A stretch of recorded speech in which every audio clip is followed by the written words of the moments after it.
¿Qué ondas, primos? Primas. Y primes. Welcome to My Primos. My Primos. My Primo podcast. My name is Fredie. My name's Kevin Garcia. My name is Eliamaria Madrid. This is Chikume, whenever I can make it. My Primos podcast discusses all things fandom and pop culture. From comic books, Movies, To whatever obsession we have this week. But with a Latine Malatine. perspective. Remember, we're all primos, We're all primes. We're all primos. no matter what part of the world we're from.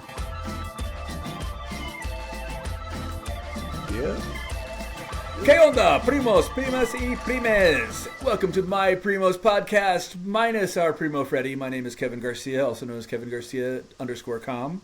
And with me today is my prima, and yours, Eliamaria. Eliamaria, how are you doing today? Doing well. I love that you have your tiny hands ready. The tiny hands are always important. Yes. And those are cool. And there's another voice with us. We have the creators of Coywolf with us. So, Gabriel, Bert, could you, Gabriel, let's start with you. Introduce yourself and let us know what you've been doing with comics. Wow. Well, absolutely. I'm Gabe Hernandez, creator of Coywolf, along with obviously Bert Arista. I'm sure he'll introduce himself. And, wow, I think we've been on this journey for 5 years. When we first started back in COVID, was it, 2024 now, so we're going 25 and 2020, and I think it was just ending.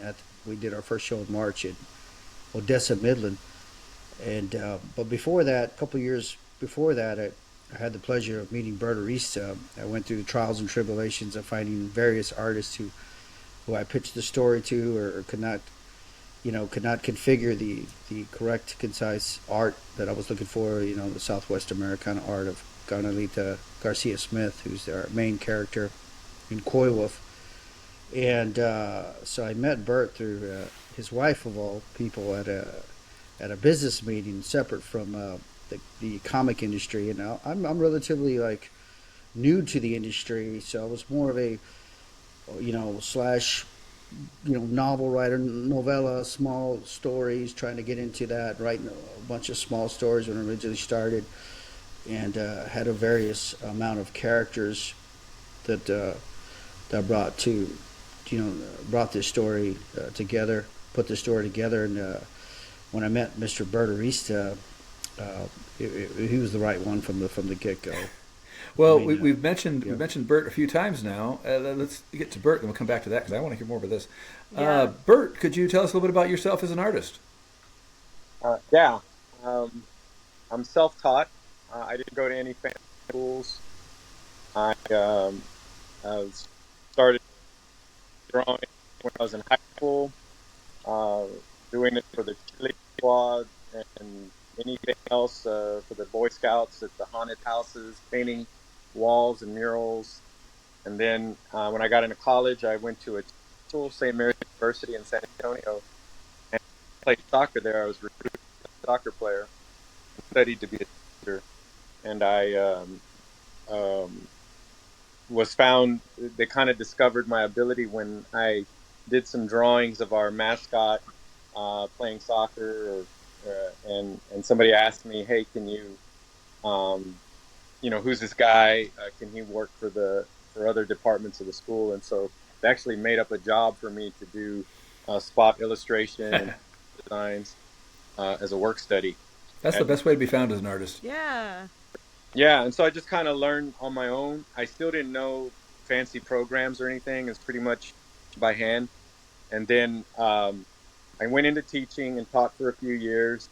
But when I was at the university, in order to promote the mascot that I created for them, I did a newspaper comic strip, and that's kind of how I got my start in doing comics. And at the time, I was reading a lot of Spawn, so this was like early '90s, and so it kind of had a real Spawn vibe to it. And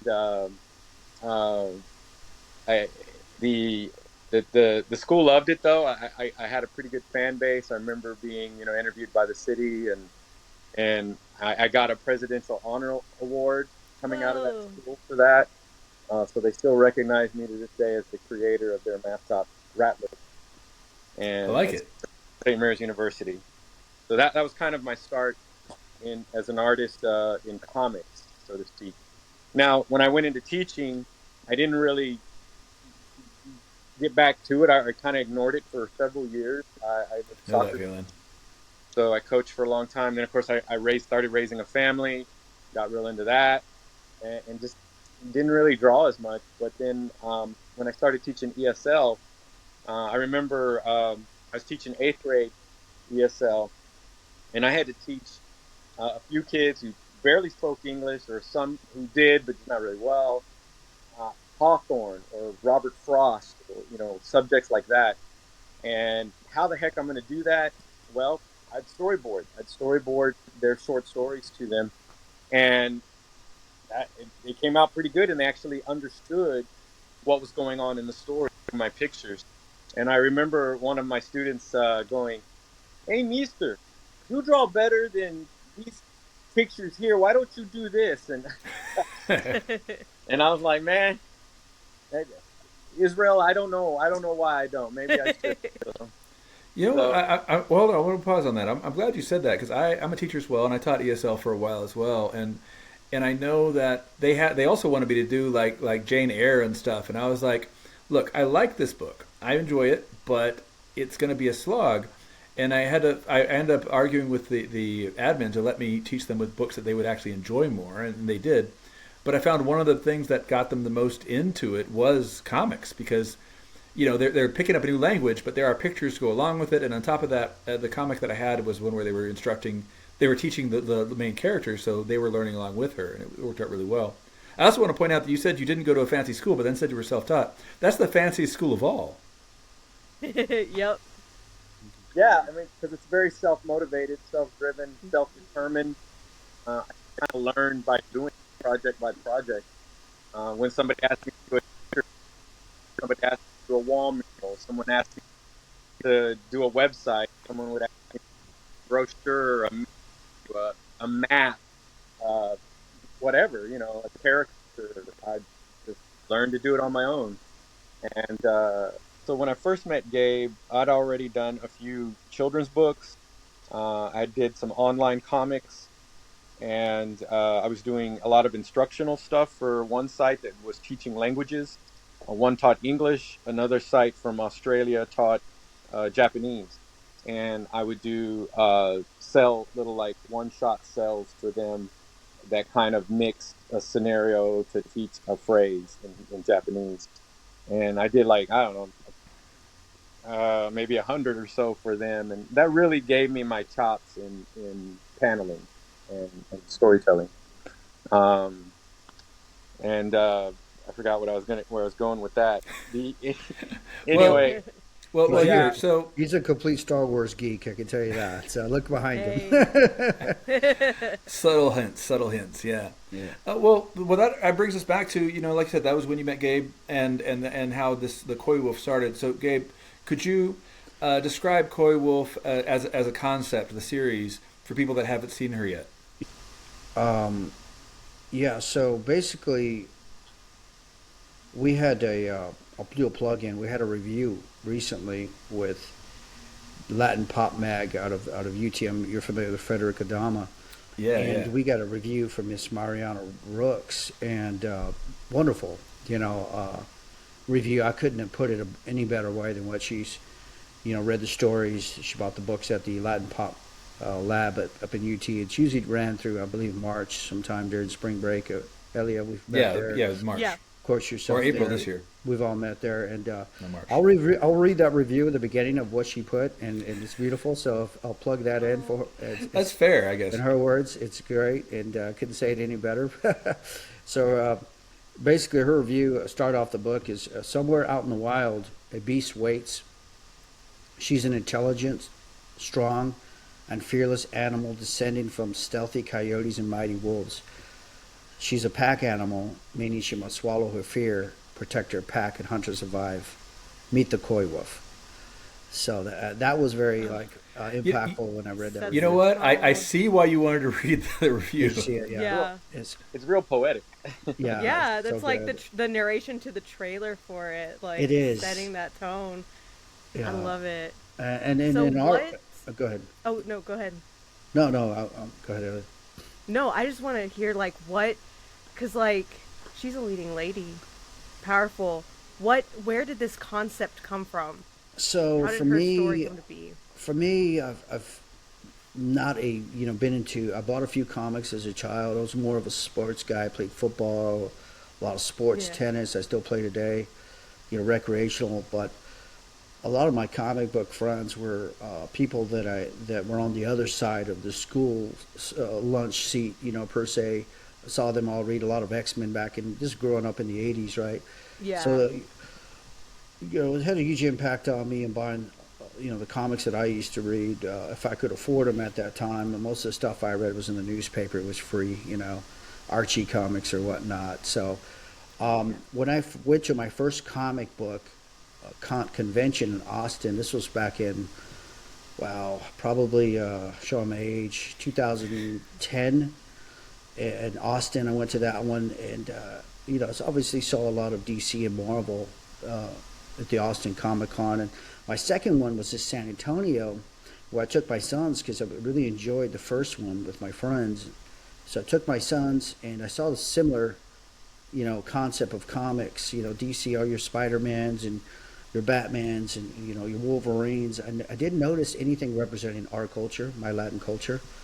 And it kind of got me a little bit, I was like, wow, this is my second one, and don't see any representation at all of Latin culture or us. So, of course, myself, first inclination of a writer, you want to write yourself as a comic book hero. I'm the most boring guy, lame guy. No. I could never be a superhero. No. So I had to find some inspiration outside that. And unfortunately, it came with a little bit of tragedy in my life. My mom passed away in 2015. A mentor of mine a great friend of mine, wrote a book about his father and how he grieved in the process of his father passing away. So I knew then I had to start writing short stories, and I started writing some stuff and writing different characters that was Latin related. And so kind of was able to put two and two together and try to find a superhero who we can see at some of these cons in the future. So that's how it started. I have a few different the antagonists, a couple other characters involved into the story, and it was a way for me to grieve and to keep my mom's spirit alive. So in essence, it's been great. I cannot profess that more. If you lose someone special in your life, to write it down, and it doesn't have to be a superhero story. It just so happened to come out that way, and a lot of people in my life has really touched me in so many different ways. Bert and his family, but the girl herself is based off a goddaughter who's a real person, and her name is Eliamaria Garcia Smith. So she inspired me as a young artist, writer to write her story and intermix it into fantasy, Western Americana tales, folklore, Mexican folklore, and just utilize the culture, Latin cultures that are underrepresented. And with Bert, when I met him, it was just perfect meeting. I think it was serendipitous for us to meet the way we did, and to be able to process this character. I made him understand off the bat, which is sometimes I think can be difficult for Latino culture to trust other Latinos, right? Sometimes we don't want to divulge so much information. We kind of hold back, and that was part of my culture growing up. So I know that feeling. I wanted to put that territorial. Very territorial. Wanted to put that aside and change that culture and that mindset. That it's very important that we work together. And since being Bert, I think that opened the doors to a whole new realm of just different pop culture cons. Mex-American, right? The Texas Texasino. Yeah. The Latino Texasino Comic Con in Dallas. Hector Rodriguez, Frederick Adama, to name a couple. And I mean, to see you guys doing this podcast and us being a part of it, I feel like man, all the a good portion of my life. Where have y'all been? Honestly, I love that. I think I had the same feeling when I moved to Austin. Yeah. And I started connecting with more indie creators, and especially as I would meet other Latina creators around the country. I was going to say around the state, but really everywhere. There's so much inter-community support that, like you said, we didn't always necessarily get growing up, but it's there now for us, right? Yeah. So we'll throw another out, Miss Teresa Rojas, who runs the she's great. Latin Comic Con up in Modesto, California. We went our first year. The Latino Comics Expo, So Latino. y'all gotten to go to the We to went. their show? Yeah, we so went. jealous. Show this off. year. I got invited once, but I only had like a couple weeks to go, and like I didn't have time to actually get a plane ticket. It's amazing. It's my goal to go one year. It's Someday. definitely groundbreaking to see our California brothers and sisters, to see how close we are related. I always hear West Coast, East Coast, Texas separation, but to see we're all in the Trinidad. Yeah. Hey, Bert, what were the challenges when you started approaching Coywolf? What were the things that you were gonna like?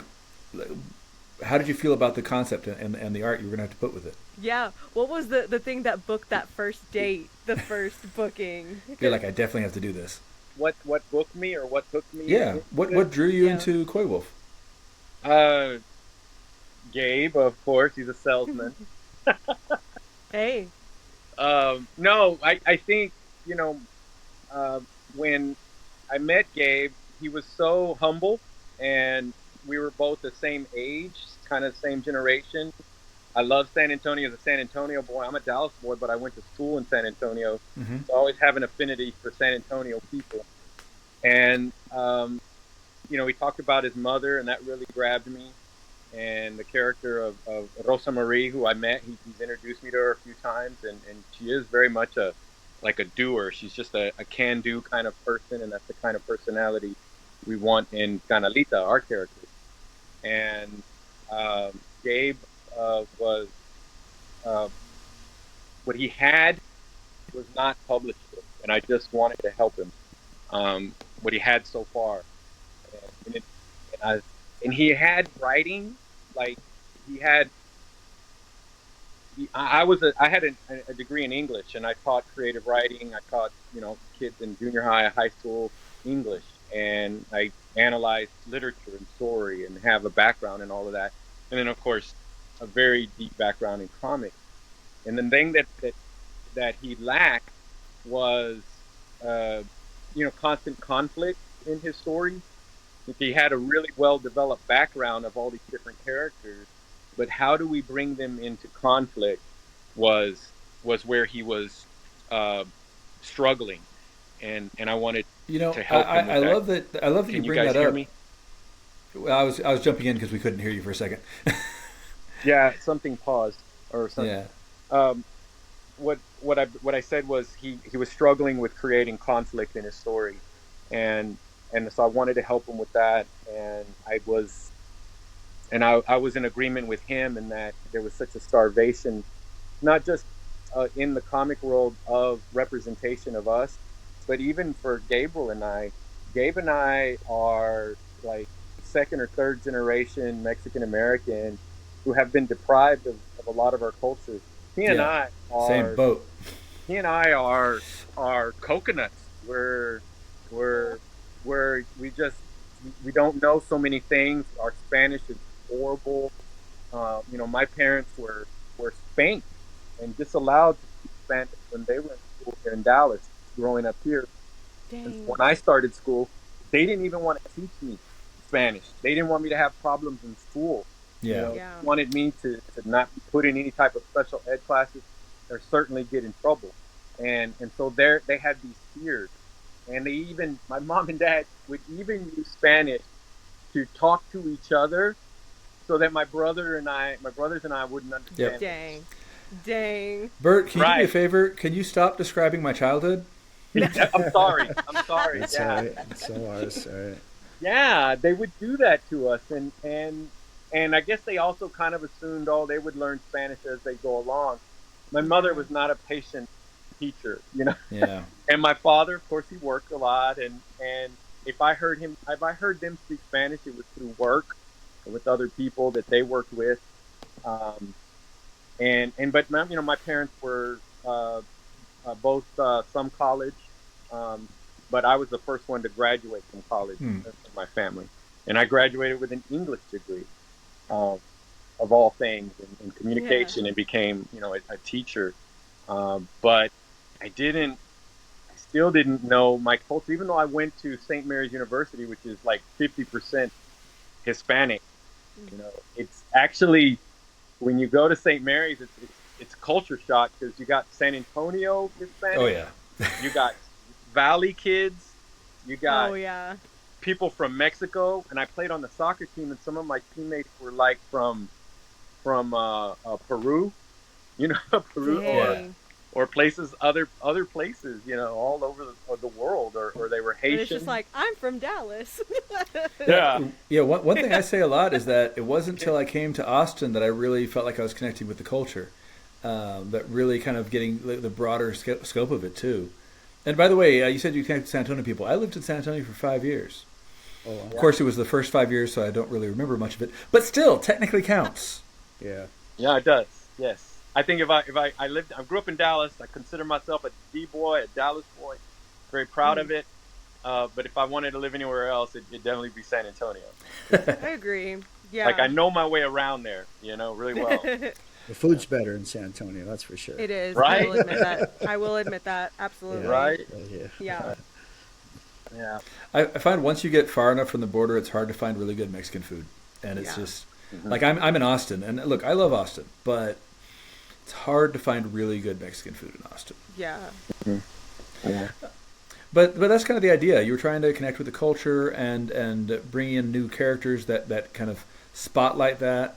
There's also a strong indigenous and like kind of a curandero, a little bit of vibe in Coywolf, where there's that history there too. Was there a lot of research that went into this? Oh God, Gabe? yes. And that was part of what we wanted to do, is we really wanted to, like I said, we're starving for our own heritage and culture. Yeah. So for Gabe and I, this is an education in it. This is an For exploration. us, as much as the character, absolutely. We're feeding ourselves what we lack. Yeah. All our lives growing up, and exploring it.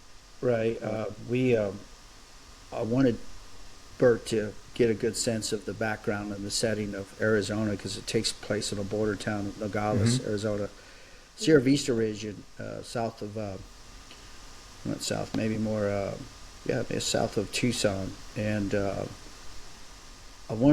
visited up there a few times, and just fell in love with the Native American folklore, the history of, just the battles. The Cochise era was in that region, and everything about it, the great gold mine, the silver mining rush in Tombstone region area. So I was up there, my son was stationed up there at a very interesting base called Fort Huachuca, who's a former Navajo. When you go back in the history of that day, it was a cavalry base to keep Native Americans into certain reservations and whatnot.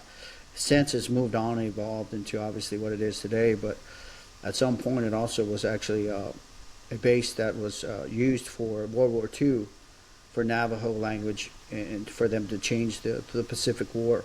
So a lot of rich history there. Just that alone was just caught me in visiting that base at one point. And when I met Bert, I was like, we gotta come visit this region, and you can see the beautiful colors of the southwestern skies, right? The weather, it's hot, 120 at night, maybe 40 degrees in 120 during the day and 40 at night, right? Oy So it's vey. like freezing. You got to wear a coat at the end of the night. Yeah. Like, what's going on? Every time I go through Arizona, it's insane. And Yeah, so- the temperature changes. Bert, we went out there. We storyboarded it. His history of doing comics and children's illustration books. We sat there and had a few beers under the Arizona night sky. It was beautiful, in a town called Bisbee. Beautiful Very town. romantic. Yes, Yeah. Gabe. Oh, Very, Yes, so very, romantic. very interesting town. That's how busy. true partnerships are formed. And we sat there and we just started writing stuff down, storyboarding the first book. And first book, his cover, I think, it was a masterpiece in my eyes. Yeah, I think it was the first thing that drew me to it when I picked up a copy. Yeah, it is visually stunning. And the research went into that by just picking up Native American books. Bert's mom, I think she had she did some studies in Native American ancestry, and she loaned us some books that we read, and we wanted to pay as much respect and true respect as we could by integrating the Navajo or the Native American ancestry into the comic. Little did we know at that time how integrated and how many Hispanics or Latinos, or not just Latinos, or a lot of us are mixed with Native American. Oh yeah, so much part of our ancestry. West Texas. So we met through the cons throughout the years, a variety of different people that were mixed with Native American and being Latino or just American, white American, even Anglos, in Oklahoma. So it's just eye-opening for us, and they all love the book so much. And of course, we respect it. We've had a few Native Americans from Odessa that actually we brought them on as someone who we can trust, and they can read it over without disrespecting their culture. So we met a few people up in Florida, which is at a con that we were there, that was actually Navajo and half Latino, which was a young man that we met, and I gave him a couple of copies, I wanted to get his opinion, He came back, he was at a con too, I think at another booth at the MegaCon Orlando. He came back 2 days later and shook our hand, because, he's like, hey guys, I want y'all to know that y'all accurately displaying this particular culture, and we do appreciate that. And so it was good to see that, that we're actually getting, we're not any type of disrespect to the cultures, because we are talking about Latin culture too. So it's us, our mothers. Bert's got a daughter. We talk about Latin culture. You talk about Native American culture, especially on the border region. These are intricately linked, intertwined. Absolutely. Yeah, we actually met a young woman whose her mom lived on this side of Odessa, Arizona, and her father lived in Nogales, Mexico. So she would go back and forth to see her mom and her dad, because her dad still was in Nogales. So she was telling us the tale of traveling back and forth at a small Mexican restaurant we ate at. So and we stop and take pictures of a lot of the churches. Something about the mystique, right, of the churches that are all in these small little towns that been there since early 1900s. It's kind of interesting how long they've been there. You see the architecture and how it's changed the community throughout the years. So we tend to stop at those and just sit back and just like marvel, like, wow, what would have it been? What I love about some of those small towns is you'll see churches, like you said, that are only I say 100 years old, but they will have a lot of elements of the colonial era architecture, because it's just such a big part of the culture. Absolutely. Historical markers. So we take in a lot of that, and you have to have it in order to. I know for my art, I really needed it. When he took me out there, it changed my style, my color palette, everything immediately. Because, from Dallas, it's just flat land, right? Yeah. That's all we're looking at. Yeah. You go out there. I'm from the valley. It's literally just flat. Yeah. But you go there, and it's just nothing but rough terrain. Nogales, the neighborhoods are built on hills and mesas and stuff. So it definitely changed my art style and some of the things you might see in my backgrounds. The houses are very close together, like the roofs, you can almost jump from one roof to the next. So I think that helped us out, put some of the concept of our character and not just issues, but future issues too, that when we have the fighting scenes, attacking scenes, they have different, obviously, roofs, and they have the old cobblestone, perhaps the different roofs. It's very interesting how they have it, kind of a French colonial, perhaps, the old school roofs they have, and of course the sheet metal roofs, which are they're all there. So it's very interesting. Hey, let me ask you guys. You talked about Florida, and you talked about, of course, Modesto, California. What has your experience been like at conventions as somebody who's tabling? I know, Bert, we just saw you recently at Meximericon, right? So what has it been like tabling at these things and meeting other creators? Every event is a different experience because we're learning to present ourselves. Every time, whether it's the conditions of the show, the size of our table, how much room we have, whatever new material we brought with us that we want to try out. We're always doing something different, almost to the point where it's like, man, we need to get into some kind of groove and get our game, in some kind of order. But I think we're growing and we're getting a little bit better. The shows that we did the other day at Meximericon, I tried to caricature while I was there. I saw you doing that, yeah. Yeah. And Gabe was really gracious about it.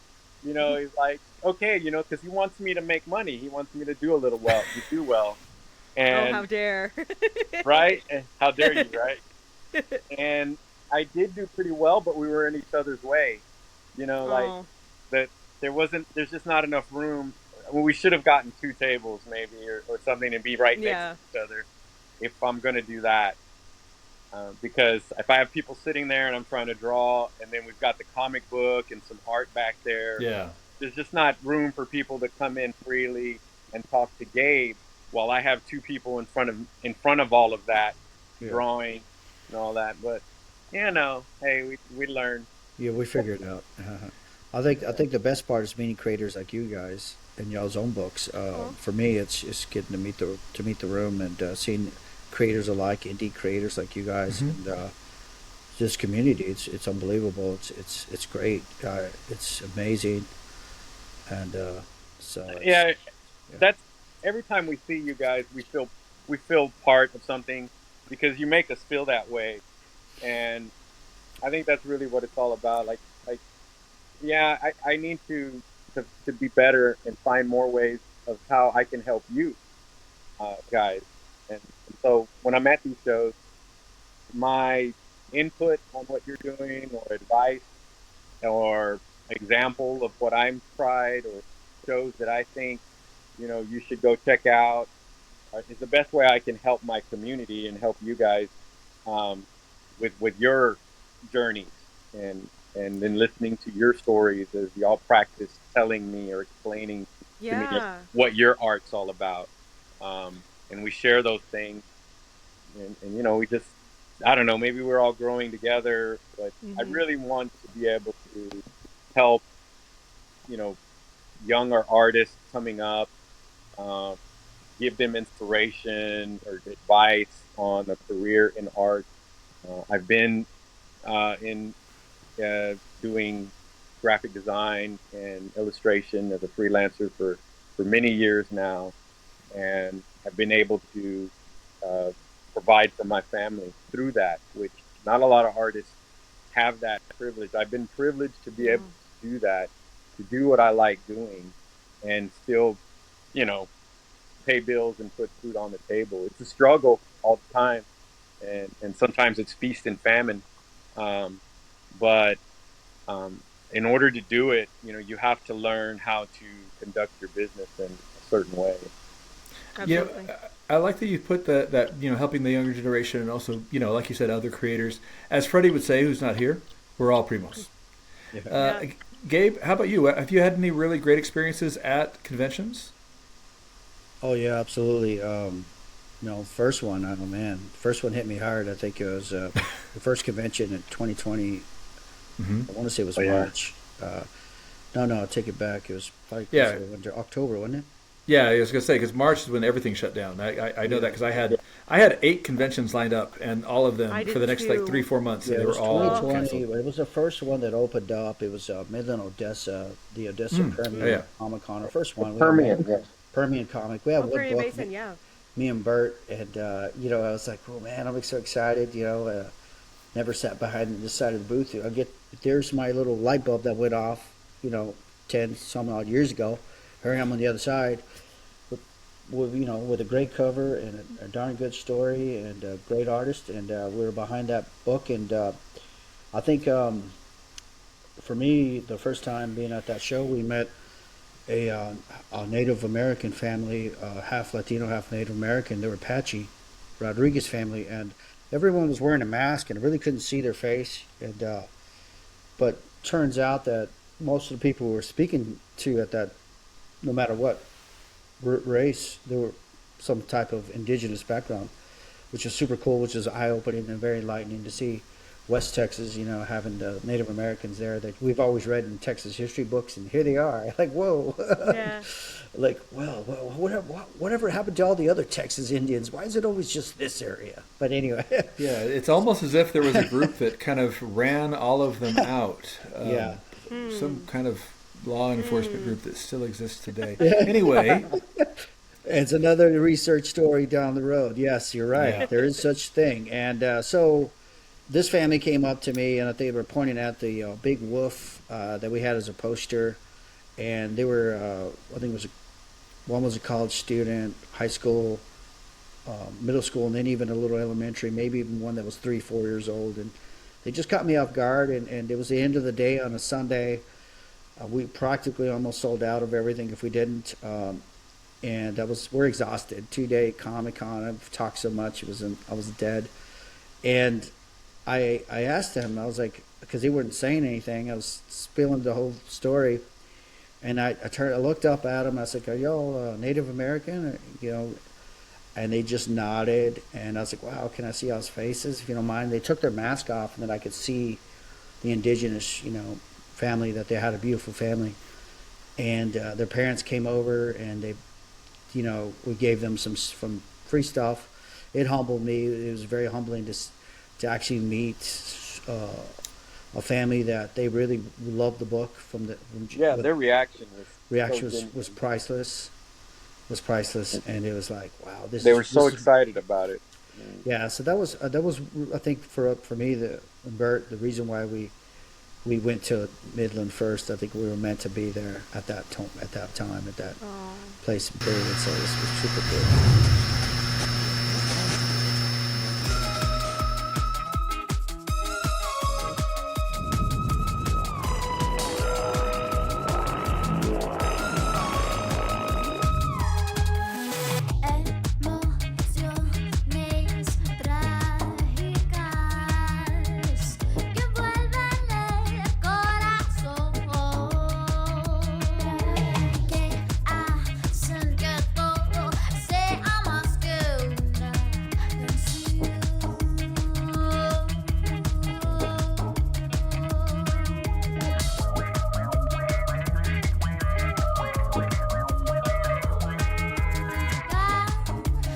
Well, the big question I want to ask you guys is, what is coming next for Coywolf? How many issues do you have right now? We have four. Okay. Bert, I think I have 2. Yeah, you have 2. So I need to catch up. So you have 4, and what's coming next? The 5th one we're working on. Right now. No, what I mean is, like, do you have like a schedule set up? Do you know like when you want to come out, or are you going to do like a crowdfunding campaign, or what do you have coming up? Well, what we're going to do is we're going to just finish book 5 and 6, and that'll end this arc, the story arc. And then we're going to take a look at all of them. We want to revise. We want to, because, we just did. We didn't know what we were doing. Yeah. We did. And we can see now, as we look back, the little holes, the little disconnects, even whether it's in the art, whether it's in the writing, and just overall, just the branding across it too. I want to solidify that and make it a lot more consistent throughout all the books. And what we really want to do once we have all those books done is go ahead and that's when we'll start doing actual Kickstarter book 1 For the collection. To re-release the whole collection, but on a grander Second scale. edition. Because now that trade. now that we have a following, I think we feel confident enough at that point, I know by book 6, if we don't have it already, that we can bring, you know how when you do a Kickstarter, you got to bring your own party. You got to have a little bit of a following already. I think we'll feel confident enough to at least do a nice little humble first Kickstarter that, I feel confident would be successful.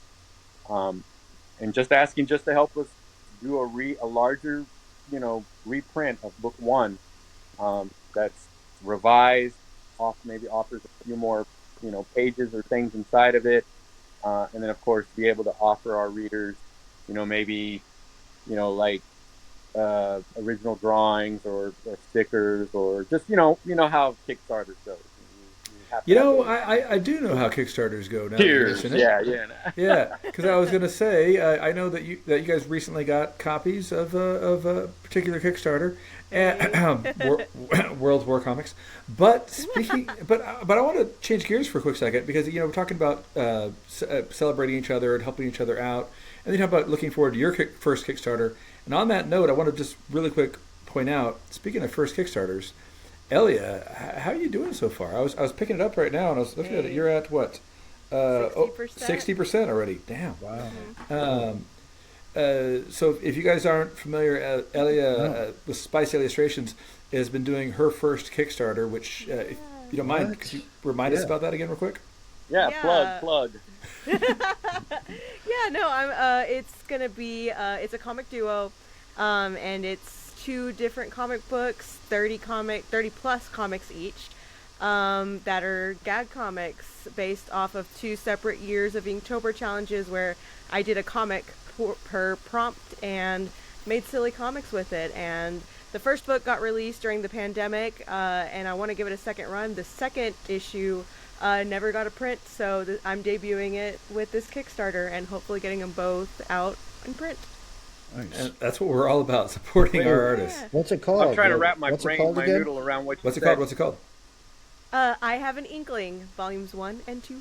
I have Okay, so you were able to kind of create story off of the Inktober prompts? Not so much a story. They were kind of like gag-a-day comics. So like, each day I would try to come up with a decent enough joke to make just a quick little 4-panel comic. Okay, so like a serial strip. Yeah. Okay. Yeah. I dig that. Okay. It was fun. It was super fun. Yeah. Honestly, I think the idea is bananas, but I like it. Hey, it's very a challenge. That's respect, man. You challenge yourself for sure. Aww. What about you, I Kevin? always see challenges like that, and I'm like, what if? Kevin, don't you and Frederick Adama have something out that came out? He and I are both part of the Chispa Comics, which is with the 13 Origins. Yeah. His book was number 2, I think. My book is number 13, which comes out in sometime in the next month. So we'll see how that goes. Woo! I'm getting pretty excited about that. That's going to be Coneja, 13 Origins Coneja, which is So I've been excited about that for a while. And actually, hearing about you guys with your looking forward to your first Kickstarter, and Elia in your first Kickstarter, and me having done my most recent one, I'm actually getting pretty excited about it. And I'm thinking about doing a second issue of World War Comics through Kickstarter as well, and seeing if I could get that funded that way. Because at first I didn't think there'd be much of a market for a second issue, because I know first issues or something. But it seems like might not be a bad idea, and I like it. Yeah. Do it. I can't believe. I got a question. Go ahead. Yeah. How does a young budding artist like myself get a chance to do a cover for Chispa? That's actually the thing. We have Chispa Comics is right now printed through Scout Comics, and they are actually supported by a media company called Mucho Mas Media. But the people running it are really the editors are David Bowles and Hector Rodriguez. David Bowles being the professor out of South Texas who's also written a ton of award-winning books, and Hector Rodriguez, the creator of El Paso Hero, and also a teacher like myself and like yourself. So those guys have been putting their feelers out, trying to get more and more Latina creators to become part of their upcoming projects. Like 13 Origins, for example, focused on Mexican Americans, and the next one they're talking about doing one maybe with other parts of Central and South America, and then they've got other projects that just span Latinidad. So they're constantly looking for more creators. So I think that's a great idea. Nice. That's one thing I love about this. Is it's all about supporting each other. I first met you guys, I want to say at BIPOC Pop. It might have been at the Mix Americon, but I love the concept of Latino creators supporting each other and their projects. I always tell the story because I always think it's kind of funny. Is that I have some white friends that were like, well, we don't want to go to Mix Americon because we don't want to invade your space. We're like, we want your money, please come. And the thing is that like. That's basically what we're doing is we're helping each other get our names out there, get our projects out there, and get them supported. And that's why it was so important to have you guys on here. If people want to find out more about Coywolf online, where can they find you guys? So all social media formats is Coywolf Comic. So you'll see Instagram, Facebook, and then the website itself. Coywolf Comic, and Arista illustrations for Bert, based on how he puts out a lot of his original art, and then of course a lot of Coywolf stuff on there too. So yeah, we have on Instagram I'm just Bert Arista, Robert Arista, and then I have a website. I have a website that's called bertaristacreative.com, and you might see some Coywolf stuff on there, but as well all my other types of art I do. Nice. I always feel like you guys are playing coy when it comes to this stuff. Just being very, very, very slow. Coy, it's funny. It's coywolfcomics.com. There's a .com, coywolfcomic.com. We're very humble. We have a lot of fun with the story. I think we were storyboarding earlier today and talking about what Mexican folklore creatures are going to come out, because we're definitely doing that more with book 5 and 6. Any spoilers? Yeah, we can throw some spoilers out there. What do you recommend, Bert? Admittedly, I mean, when Kevin is saying you guys are being very coy, I guess admittedly it's still very much we're kind of, maybe my wife would definitely say so, we're in a hobby phase. It's still very much a hobby for Gabe and I, but yeah. I'm telling you, when we get book 5 and 6 done, I pretty much have all my my paneling or my thumbnails worked out. That's when we'll hit it hard and actually approach it like a business and say, okay, this is we're gonna start keeping books actually being a little more less coy. Less independent. I'm gonna try to get a little more. Maybe Scout Comics will submit to Kevin. Put a good word in for us, but we know Hector a little bit, but I mean, that's the thing. When it comes to that kind of stuff, I mean, I don't want to say networking, but it's more of like making friends. There's so many people in. It's weird to call indie because, like you said, it's a hobby phase, but no, it's still an industry. It's the indie comics industry, and we are making connections from within it. Some people will say like, "Oh, wait, like your day job's teacher," and I'm like, "Yeah, but I do that because I enjoy it, but I also get to do comics for fun. Like it's not paying the bills. You know what I mean? Right. On purpose." I think we see that a lot in the industry. It's pretty tough. Yeah. But I'm an account executive UPS, and I've been doing that for 15 years now. And the cost of everything goes up, and I haven't seen the cost of comic books. They stay still, the same. I'm like, man, how does anyone make money off $2.50 off a book? Unfortunately, our independent guys, there's no way we could survive on that. Exactly. That's why you notice a lot of the independent books go for $5 and $10. And we know we have to put a good story out with great art, great storytelling, because we're going to ask for more, and you'll get a lot more. And I do like the independent side of it, because our Coywolf Pack members get to hear the story from us directly. You know what I mean? I like that. Pack members get to hear from us and our passion and storytelling, and they see it. I think a lot of times they may purchase the book because they got to meet us and we're both there. So that's important. They get the live action. You know what? Wait, hold on. I was gonna say that really that does make a difference. I agree, but weird personal thing.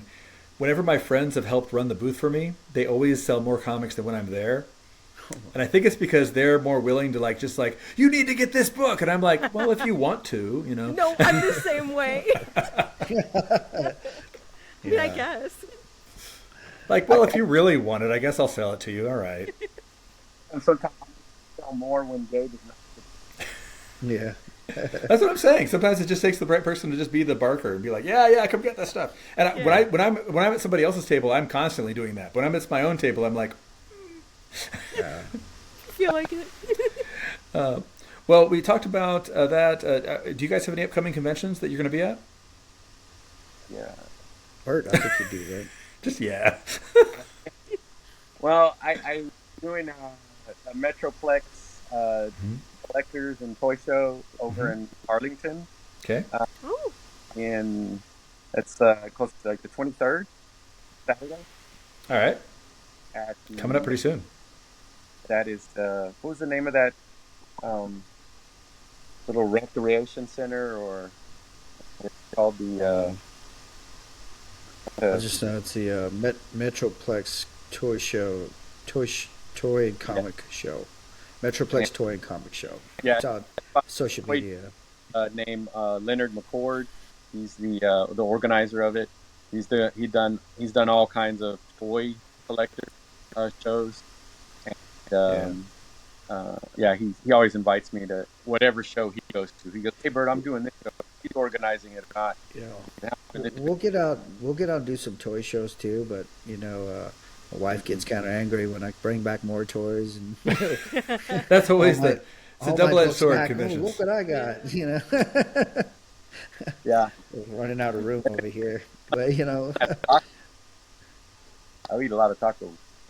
Also good. Yeah. All right. Well, we talked about where to find Coywolf online. Elia, could you tell us where to find you online, and also what we should be looking for on Kickstarter? Yeah, you can find me, Spiced Illustrations, on everything except Twitter, because Elon Musk took all my characters away. It's just Illustrations on there. Yeah. I probably won't be using it anymore. Yeah, I've already jumped ship. Yeah. So, I'm online. My website has changed, but it's undergoing different stuff. But I am on Kickstarter. I have an Inkling. We still got 2 more weeks to go. We're at the 60% mark, hoping to reach our goal so we can print some comic books. And I actually found that if you just type in Eliamaria as one word in Kickstarter, it goes straight to you. So that works out really well. I'm writing that down, and you'll see a support from us right off the bat. Eliamaria, and then I have an Inkling. I love it. Yeah. Thank you. Yeah, I'm really excited. And then just be on the lookout on my socials. Princesa Tacos coming in 2025. So. Awesome. Elia, I think you can also maybe do another moonlight career as an advisor, or maybe on how to set up for these podcasts, because you look great. You're set up perfect. Your light is amazing. Your background is cool. But look at all us guys. Look at the way we look. And that's her art on that glowing guy back there too. Yeah, look, our lighting is horrible. I'm like, no, it's all good. Elia, because of my live stream. I was gonna say, dang it, you beat me to it. I was about to say, Elia, have you considered doing any live streams? Have you considered that? Yeah. I mean, who's the creepy guy in the back? That's what I'm trying to figure out. Who's that guy? That's Pitbull, Mr. Worldwide. Oh, Mr. Worldwide. I always love when somebody notices him. Yeah. There's the little hands. There's the little hands. Yeah, his little hands. Hand clap. No, you have little hands. Oh, my little hands. Yeah. Little hand clap. My little hands are on the shelf right now. Some of us. Or we should always got to be ready when it comes to. Is this something that they've been doing new? It's kind of like, hey. Well, I don't know. One thing that people pick on me for is whenever somebody takes my photo, I always kind of do some forced perspective with my hands. I got you doing that in my vlog for Mex Americon. Well, on that note, my name's Kevin Garcia, and you can find me at kevingarcia.com, and I'm on most socials at kevingarcia_com. I actually abandoned Twitter a long time ago because I never really enjoyed using it. But I am dipping my toes into blue sky. They won't let me use characters, so it's not underscore there. It's just Kevin Garcia. So trying that out. Seems a lot of people are trying out blue sky lately, so I'm checking that out, see what that environment's like for creators. But on that note, this is My Primos Podcast. You can find us at myprimospodcast.com and, of course, on all of the socials at My Primos Podcast, because we're all primos and we all want to podcast. Everybody, every single one of us. Thank you all for coming, and remember, wherever you are, you're a primo too. And we out. Thank you. Thank you for watching this week's My Primos Podcast. My Primos Podcast is produced by Sikume and My Primos Media. Big shout out to our guests, Coywolf Comic. Check out their work at Coywolf Comic. Amazing book, great guest, great writer, great artist. Check them out. I want to thank the host this week, Eliamaria. Check her out at Illustration. And of course, Mr. Kevin Garcia at KevinGarcia_com. Como una rosa entre espinar salta, mi amor. Huge thank you to Sin Color, providing the music for the show all season long. Check them out at Sin Color Music.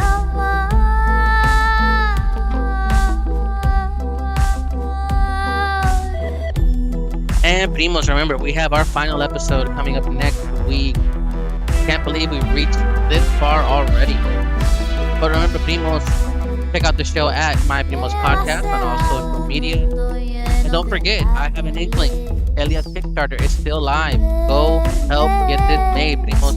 Let's make it happen for her. And remember, no matter where you're from, we're all Primos. Check in on each other. Take care of each other. Adios.